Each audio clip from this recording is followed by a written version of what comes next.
En el episodio de hoy tengo la suerte de presentarles a la doctora María José Clavijo para hablarnos sobre enfermedades endémicas. María José, buenos días, ¿cómo estás?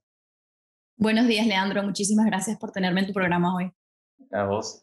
Quisiera, María, que nos cuentes un poquito sobre cómo fue que terminaste siendo investigadora en la Universidad de Iowa, cómo fue tu background y el rol que desempeñas ahora. Claro, pues primero comentarte que me egresé de la Universidad Central de Venezuela en el 2009 y pues desde antes de graduarme de veterinario pues tenía mucho interés en medicina de poblaciones, medicina de cerdos en particular, y pues tuve la oportunidad al poco tiempo de graduarme de comenzar a hacer un posgrado en la Universidad de Minnesota bajo la mentora, la doctora Simone Oliveira. Lamentablemente ella se tuvo que retirar de la universidad por un nuevo negocio que arrancó, pero tuve el placer de trabajar con el doctor Albert Rovira, el doctor Bob Morrison y el doctor Scott D. Entonces ellos fueron parte fundamental de mi programa en la Universidad de Minnesota. Mi enfoque, ¿cuál fue mi enfoque en la investigación? Fue micoplasma y orines. Y pues aprendimos muchísimo sobre la epidemiología de la enfermedad y cómo se mueven granjas porcinas. Entonces, para esa época no se sabía mucho de lo que no se sabía mucho de este patógeno y su impacto, y pues pudimos eh, entender un poco más el rol que tiene este agente endémico, también este agente endémico dentro de poblaciones porcinas. Después que me gradué de la Universidad de Minnesota con mi PhD en el 2014, me contrató la empresa PIC de Norteamérica para ser veterinario de aseguranza de la salud. Y pues he estado ahí, de hecho, Leandro, desde el 2014. Y alrededor del 2016 tuve la oportunidad de ser profesora en la Universidad Estatal de Iowa. Entonces tengo un rol dual, ¿no? Mitad del tiempo soy profesora en la Universidad de Iowa y la otra mitad soy veterinario para PIC. Entonces ha sido una carrera muy bonita de tener un pie en la academia y un pie en el campo, y me ha ayudado muchísimo a refinar y a guiar mi investigación que hago. Entonces, pues actualmente sigo haciendo lo mismo. Excelente. Y en lo que es investigación, ¿en qué te estás enfocando dentro de tu línea de trabajo? Sí, básicamente mi línea de investigación es bacterias endémicas, y por supuesto este concepto es más como aquellos agentes bacterianos, principalmente respiratorios y sistémicos, Mycoplasma pneumoniae, Mycoplasma orines, Mycoplasma eosinoviae, y luego los sistémicos, pues también orines y eosinoviae, Streptococcus suis, Glasserella parasuis y Actinobacillus suis. Entonces, en líneas muy generales, es desarrollo y validación de pruebas diagnósticas, y luego entender con estas pruebas, llevarlas a campo y entender un poco más de la epidemiología de estos agentes. Entonces, muchísimo sobre control, eliminación de enfermedades, y aclimatación de cerdas de reemplazo. Muy bien, María José. Y cuando hablamos de enfermedades endémicas, ¿a qué nos referimos y cuál es el impacto que tiene esto en la producción porcina? Muy buena pregunta, Leandro. Cuando nos referimos a agentes endémicos, en particular lo que vamos a conversar hoy, son aquellos agentes bacterianos que están presentes en todas las poblaciones porcinas, ¿sí? Y en todos los lugares donde se crían cerdos. Y estos agentes, en particular lo que nos vamos a enfocar hoy, sería Streptococcus suis y Haemophilus parasuis. Ahora, estos agentes generan un impacto significativo sobre la salud y el bienestar de estos agentes, y, por supuesto, comprometen la productividad. En este momento hay mucha conversación y mucha discusión y enfoque sobre el uso de antibióticos. Y uno de los aspectos, creo yo, que falta en estas discusiones es entender un poco más sobre la epidemiología y el control de los agentes a los cuales aplicamos estos antibióticos. Entonces, es algo fundamental, es que nosotros podamos retomar la conversación y retomar la atención o reenfocarnos en estos agentes que son la causa de uso de antibióticos en granjas porcinas. Y creo que si logramos mejorar su control, podemos también mejorar y disminuir el uso de antibióticos en granjas, volvernos menos dependientes sobre estas herramientas y también garantizar y salvaguardar lo valioso que son estos productos, ¿no? Muy bien, María José. Entonces, va muy de la mano con la reducción del uso de antibióticos. Es algo fundamental entender y darle importancia a este tipo de agentes si en algún momento queremos pasar a producir sin antibióticos o disminuir por lo menos su uso, ¿no? Ahora, ¿qué podemos hacer como para combatir estos agentes que son endémicos dentro de los sistemas de producción? Muy bien, bueno, primero creo que lo has dicho muy bien, Leandro. Son agentes que están presentes en todas las granjas, pero aunque estos agentes estén presentes en todas las granjas, vamos a hablar sobre la triada epidemiológica. Entonces va a depender de ciertas cepas patogénicas, de condiciones de manejo y de cómo se fluyen y se manejan los cerdos. Y, por supuesto, del hospedero y de su inmunidad ante estas cepas. Entonces, dependiendo de todos estos factores, va a determinar que hayan o no hayan problemas en campo. Y creo yo que donde todo comienza es en el diagnóstico apropiado de la gente y de la cepa que está causando enfermedad en la granja. Entonces, de eso se basa muchísimo de lo que estamos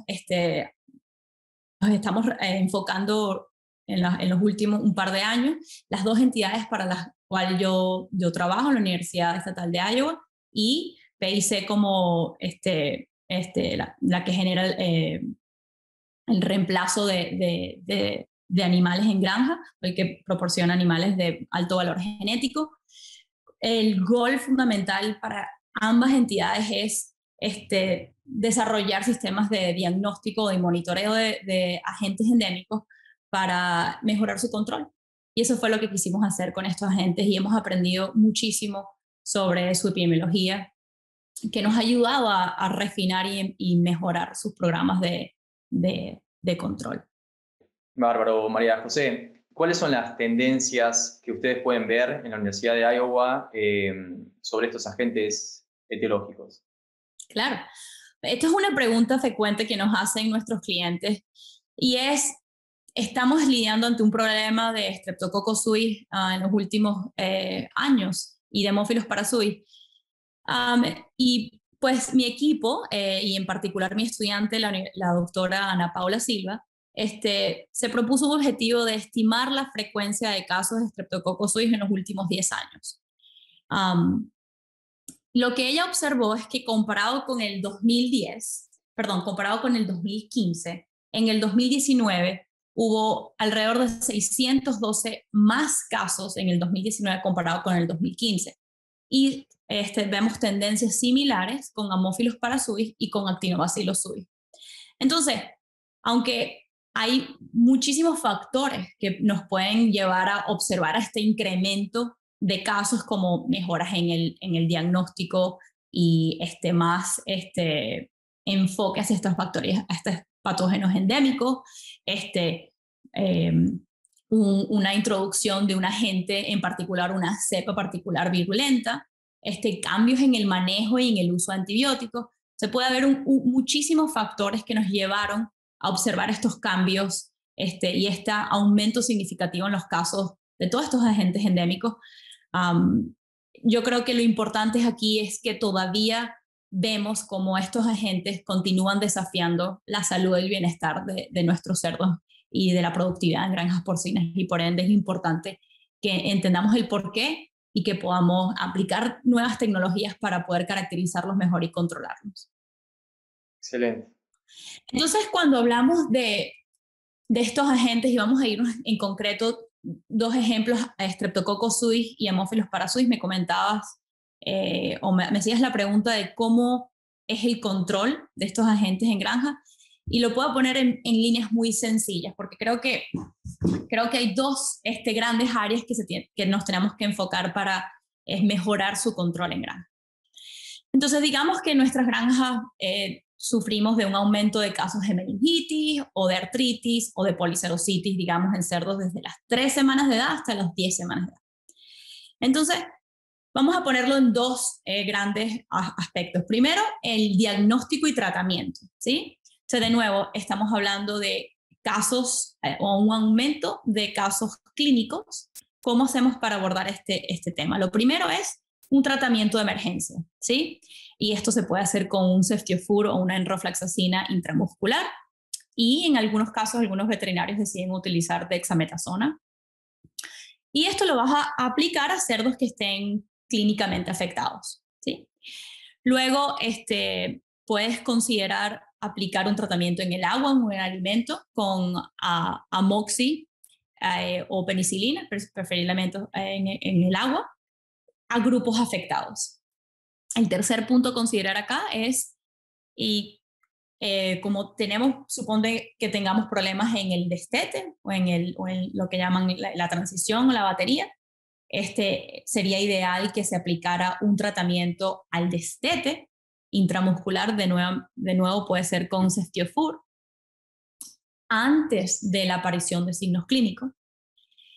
Y un cuarto punto es quizás recibir a estos lechones de nuevo en la batería o en la transición, en el sitio 2, con una penicilina o una amoxicilina en el agua, ¿sí? Eso sería como un tratamiento de emergencia. Luego, lo segundo de este área de diagnóstico y tratamiento es hacer un diagnóstico apropiado, ¿no? Nosotros, es una de las cosas que hemos aprendido más importante de estos endémicos, es que es sumamente importante determinar realmente cuál es la cepa que está causando enfermedad en esta granja. Como lo mencioné antes, estos son agentes ubicuos en todas las poblaciones porcinas, y son hay mucha variabilidad dentro de ambas especies. Entonces es muy importante que nosotros determinemos exactamente cuál es la cepa que está causando enfermedad. Y por ende, hacer un diagnóstico completo, un diagnóstico repetible y sistemático va a ser básico y crucial para poder llevar a cabo esta detección. Entonces, cuando hablamos sobre colección de muestras, y podemos compartir un par de imágenes y los puntos más importantes, Leandro, pero en principio es ir a múltiples sitios y múltiples visitas a esos sitios, ¿sí? Muchísimas veces vemos cómo quizás tomamos cerdos crónicamente infectados, o tomamos uno o dos cerdos nada más, y lo que nos hemos dado cuenta es que la mayor probabilidad de detectar de manera correcta el patógeno que está causando, la especie que está, o la cepa que está causando enfermedad, es tomar cerdos agudamente infectados que no hayan sido tratados. Quizás va a ser difícil si son tratados en el agua o en el alimento, pero por lo menos que no se les haya aplicado tratamientos intramusculares, ¿sí? Inyectables. Pues entonces queremos seleccionar cerdos que tengan fiebre, cerdos que que presenten signos neurológicos de tipo central.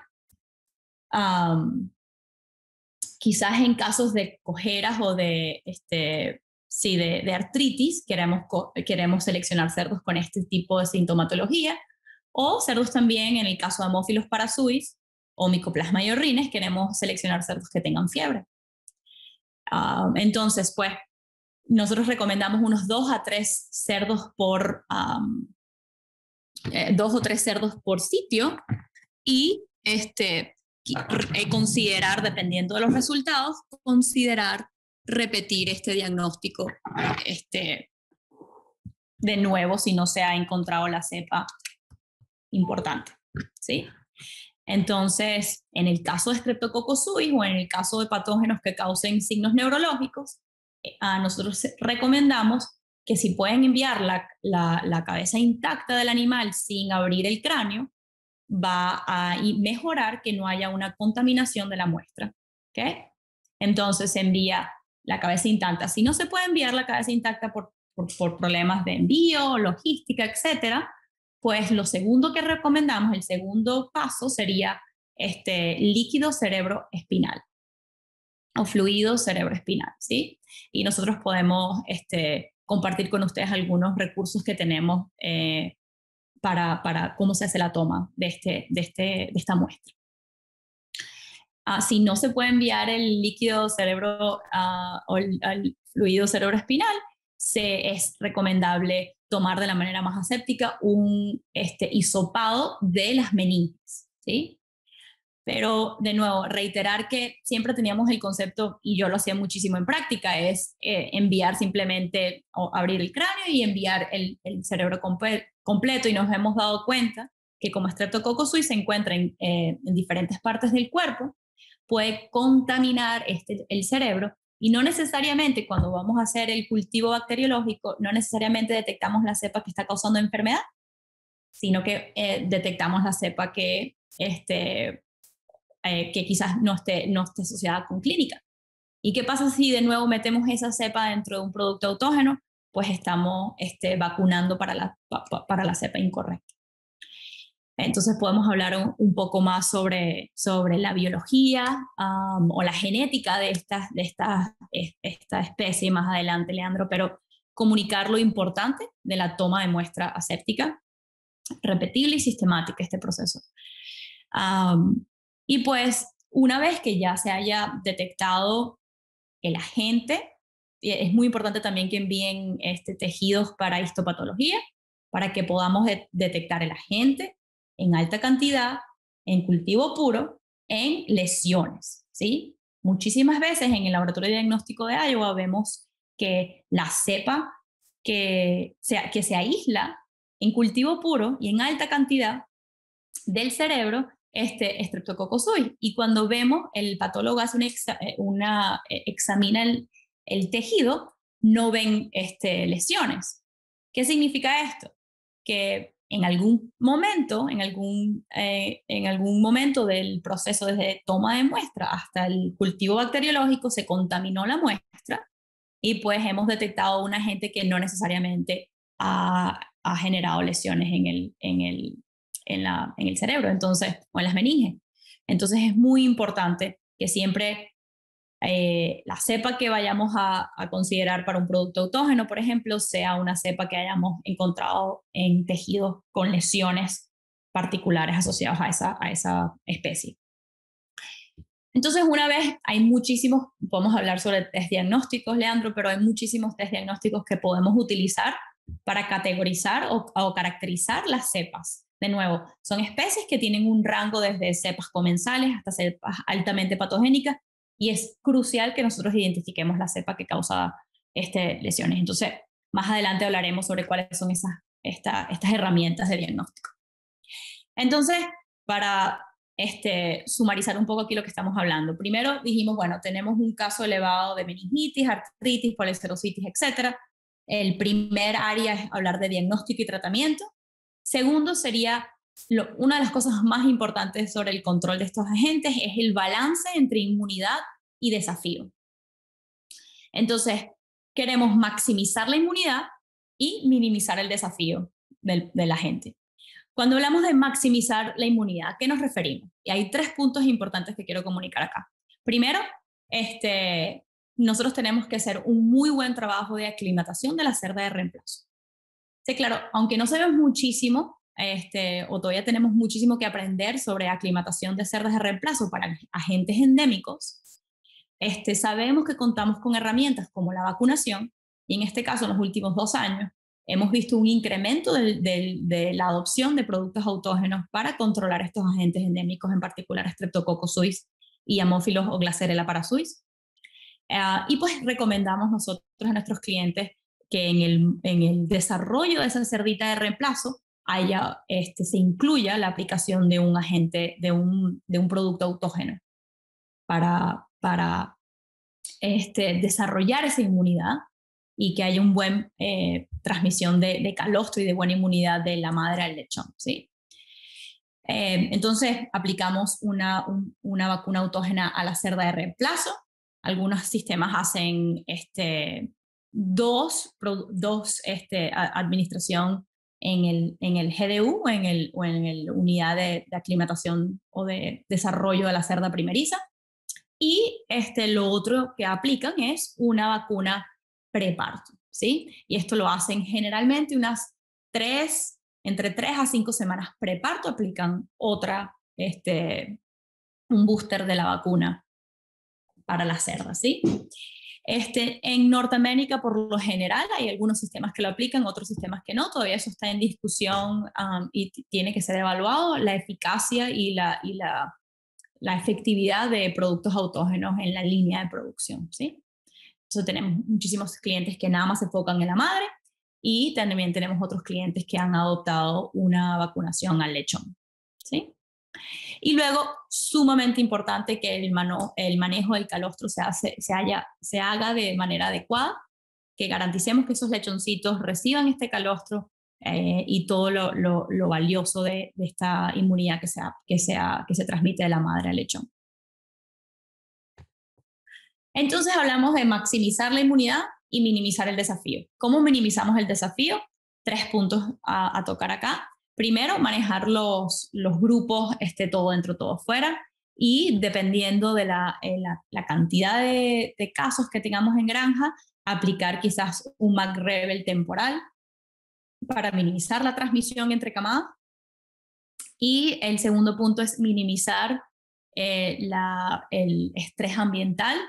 Sabemos que Streptococcus suis y Haemophilus parasui, la enfermedad causada por estos agentes puede ser desencadenada por a temperaturas, mucha fluctuación en la temperatura, la humedad, el nivel de humedad. Es importantísimo que aseguren que todos los chupones de agua, los bebederos estén cerrados, que no haya goteos de agua para que se minimice la humedad en estos ambientes, ya que la humedad ayuda a que estos agentes pues proliferen y se mantengan dentro del ambiente y desafíen al lechón.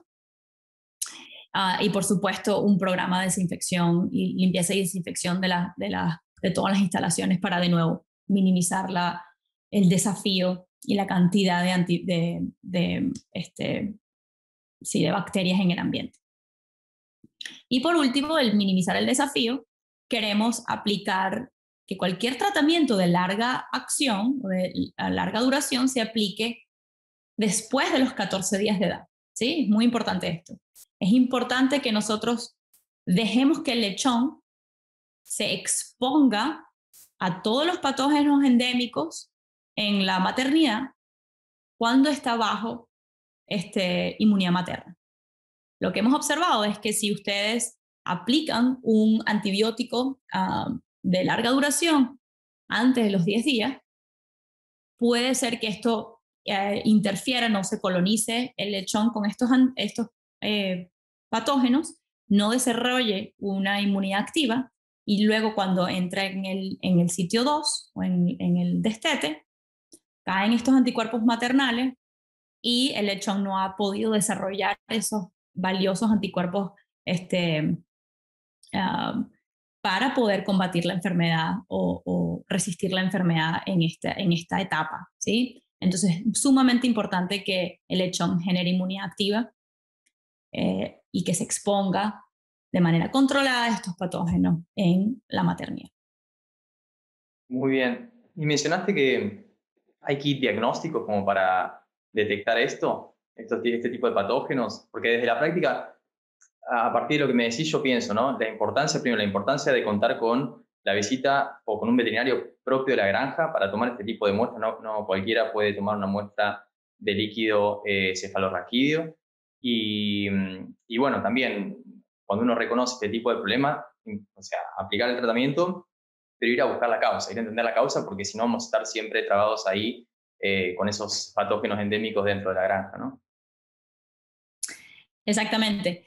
Am, te cuento por experiencia, hemos tenido que ir, sobre todo para Mófilos para su hijo, disculpen, Glacerela para su hija, hemos tenido que ir, hemos tenido que hacer múltiples visitas a cada sitio para poder detectar realmente es Haemophilus parasuis el que nos está causando la enfermedad acá, o es Mycoplasma yorrhine, o Actinobacillus suis, o Streptococcus suis.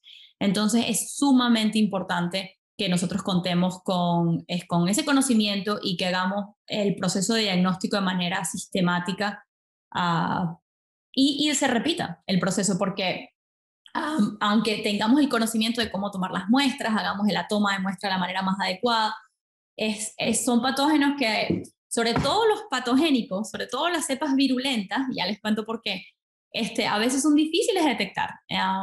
Y les digo, les explico por qué. En el caso de Streptococcus suis, ya sabemos por investigaciones publicadas recientes que hay diferentes tipos de genotipos de Streptococcus suis, ¿sí?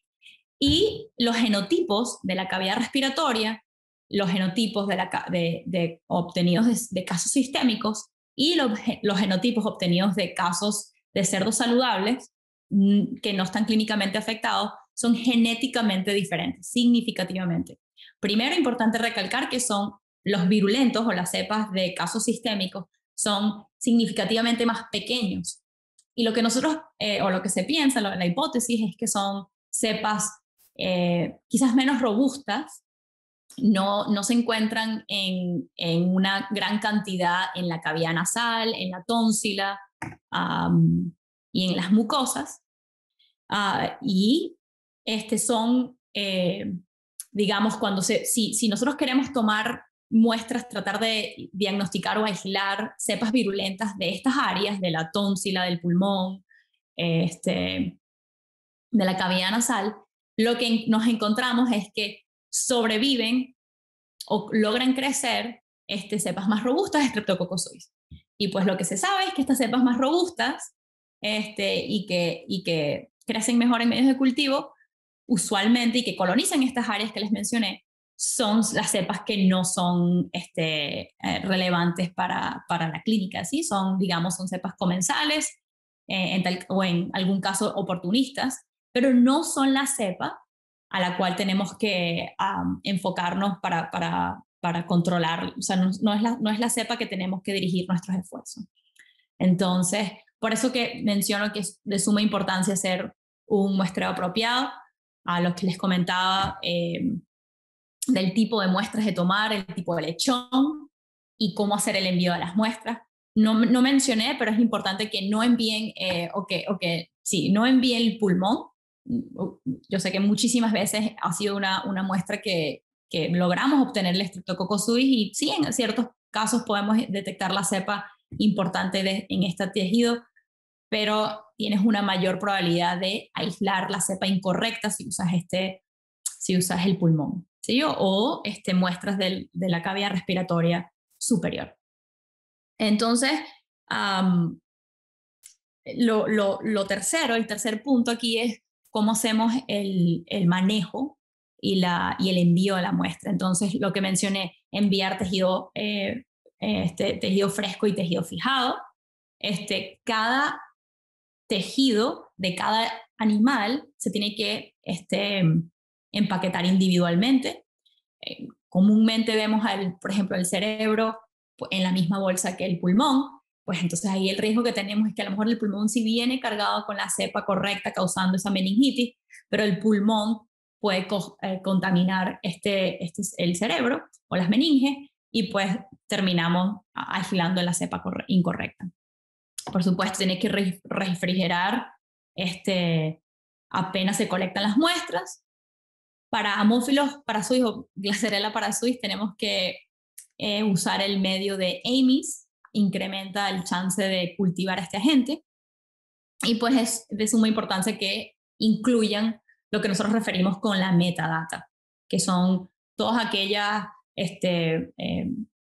información sobre la cepa, por ejemplo, tipo de granja, el nombre de la granja, el tejido de donde fue obtenido ese aislado, la fecha,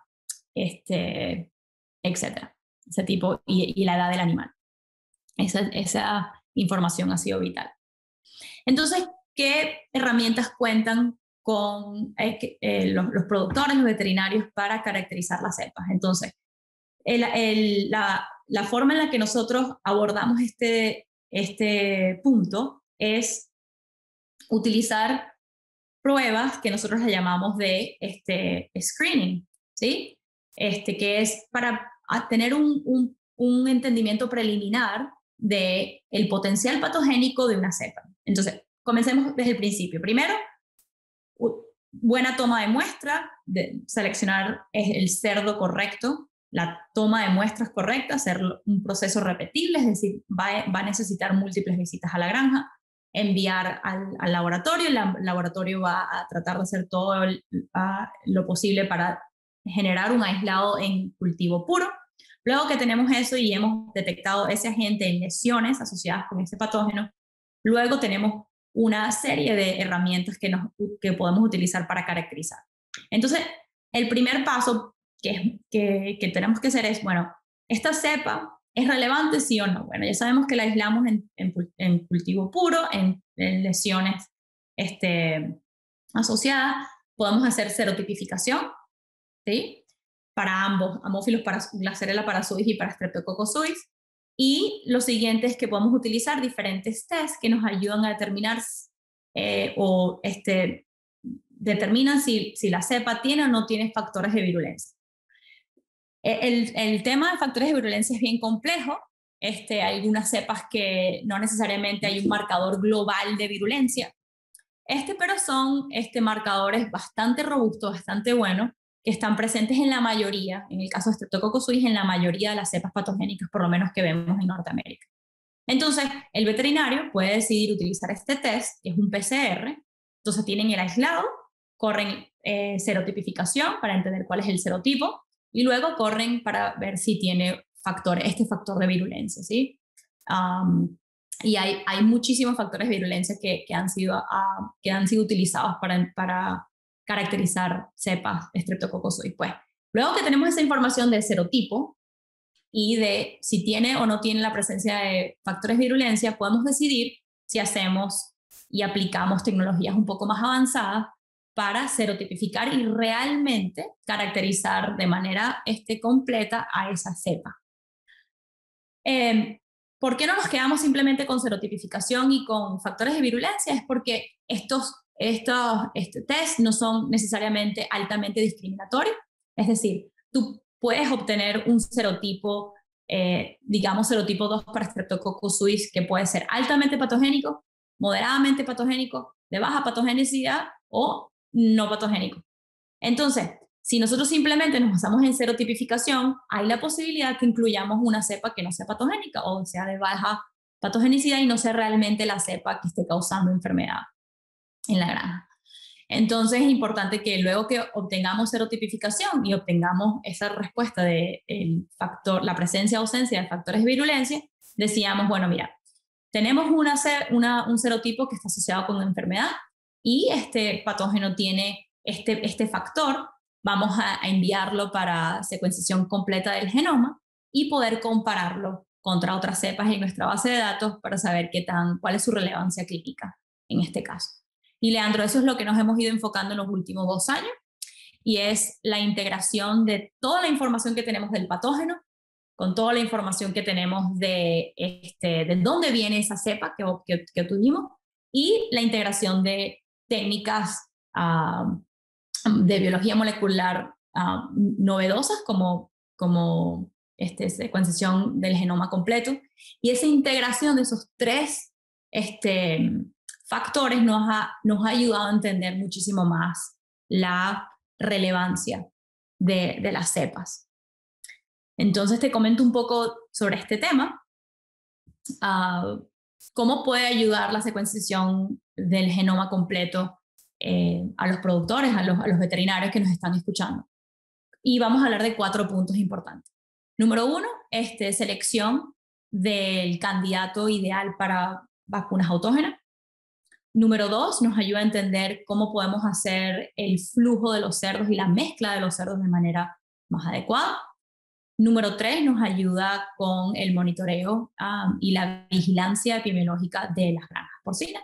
Y en estos puntos en particular tengo 2, que serían entender la distribución y la frecuencia de los genotipos asociados con enfermedad.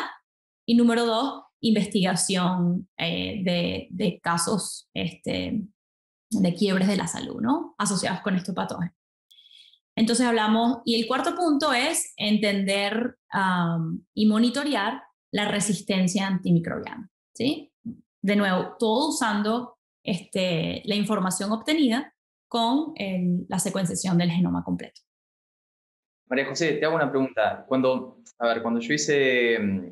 publicamos el episodio sobre influenza con el doctor Garrido Mantilla, me llegaron diversas consultas, pero entre ellas productores de grandes sistemas de producción que querían enviar para Minnesota una muestra para ver si las vacunas que están presentes en Argentina, en este caso en particular, aplican para las cepas que estaban dando vueltas dentro de esa granja, ¿no? Entonces te quería preguntar, ¿están recibiendo ustedes muestras de otras partes del mundo para que en caso haya productores o digamos, técnicos, asesores, puedan enviar y obtener este tipo de información que te da la secuenciación del genoma de los patógenos? Sí, buenísima pregunta, Leandro. De hecho, nosotros ya hemos en nuestra base de datos de ambas especies, de Streptococcus y Glasserella parasuijo, tenemos cepas que vienen de Europa, de Canadá, de Perú, de Chile y de México. Entonces, los que nos escuchan pueden enviarme un correo electrónico y yo les puedo compartir permisos y un protocolo para enviar estas cepas al laboratorio estatal de Iowa y poder hacer la caracterización. Pero absolutamente nosotros lo hacemos de manera rutinaria en la recepción de cepas de otros países. Excelente. Entonces, para quienes nos están escuchando, que lidian con esto, ¿no? Con de repente un destete un tanto traumático, con presencia de artritis, de signos nerviosos, una mortalidad variable pero relevante, ¿qué consejo le puedes dar a los tomadores de decisiones que nos están escuchando y que ven esto en el día a día, ¿no? De las granjas?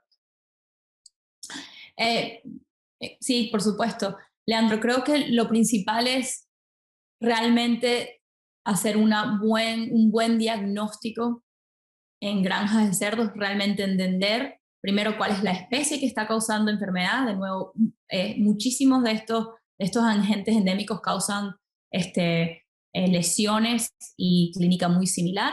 Entonces, es de suma importancia que nosotros podamos hacer un diagnóstico adecuado, que luego tengamos un protocolo de tratamiento de emergencia adecuado. Es importantísimo ser agresivo con la medicación apenas se vean estos casos de sistémicos, ¿sí? De problemas de cojeras, policerositis, aumento de la tasa respiratoria, problemas neurológicos, etcétera, ¿sí? Es de suma importancia que seamos agresivos y podamos hacer un buen tratamiento para prevenir los grupos que vienen que vayan a tener un impacto, y los grupos que ya están padeciendo la enfermedad, pues ser muy agresivos con la medicación. Y luego hacer un diagnóstico apropiado, ¿sí? 2 a 3 cerdos por sitio. Hablamos diferentes puntos que tienen que tomar en cuenta para poder obtener exactamente la cepa que está causando enfermedad en la granja. Y luego lo que hablábamos del segundo punto, de ese manejo de la inmunidad y minimizar el desafío, ¿no? Entonces, maximizar la inmunidad y disminuir el desafío. Me parece que esos son los puntos más importantes que tenemos que llevarnos a cabo. Y luego que sepan los productores de las nuevas herramientas que tenemos para caracterizar las cepas.